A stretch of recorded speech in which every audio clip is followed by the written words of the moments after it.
चीनी बरामद करके हुकूमती इजाजत देने के असरात जुलाई 2024 में अफगानिस्तान के लिए चीनी की बरामद में 1982% का इजाफा।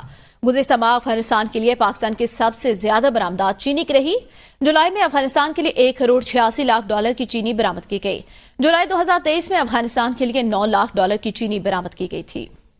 आपको बताएं, गुज़िश्ता माह अफगानिस्तान के लिए पाकिस्तान में सबसे ज्यादा बरामदात चीनी की रही, जो है वो $1,86,00,000 की चीनी सिर्फ अफगानिस्तान में जुलाई से बरामद की गई। चीनी बरामद करने के हुकूमती इजाजत देने के असरात सामने आ गए। जुलाई 2024 में अफगानिस्तान के लिए चीनी की बरामदात में 1982% इजाफा।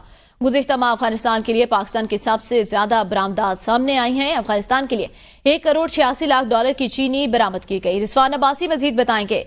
रिजवान, बताइएगा, हुकूमती इजाजत देने के असरात सामने आ रहे हैं।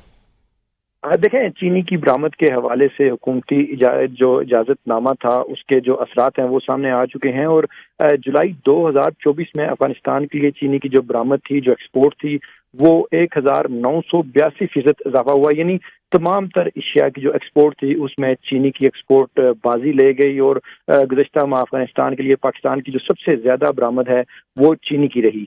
जुलाई में अफगानिस्तान के लिए $1,86,00,000 की चीनी एक्सपोर्ट की गई, जबकि जुलाई 2023 में अफगानिस्तान के लिए $9 लाख की चीनी एक्सपोर्ट की गई थी। 13 जून से अब तक चीनी की रिटेल औसत फी किलो जो कीमत है वो ₹4.56 थी, जब इजाफा हुआ, जबकि ईसीसी ने 13 जून 2024 को 1.5 लाख मैट्रिक टन चीनी बरामद करने की इजाजत दी थी। ईसीसी की इजाजत के वक्त मुल्क में चीनी की जो औसत रिटेल फी किलो कीमत थी वो ₹143.15 थी। और इस के बाद जो चीनी की एक्सपोर्ट हुई है और जो अफगानिस्तान में एक बड़े पैमाने पर चीनी भेजी गई है, उसके बाद जो चीनी की जो कीमतें हैं उनमें भी एक इजाफा देखने को मिला है। जी सही, शुक्रिया रिजवान।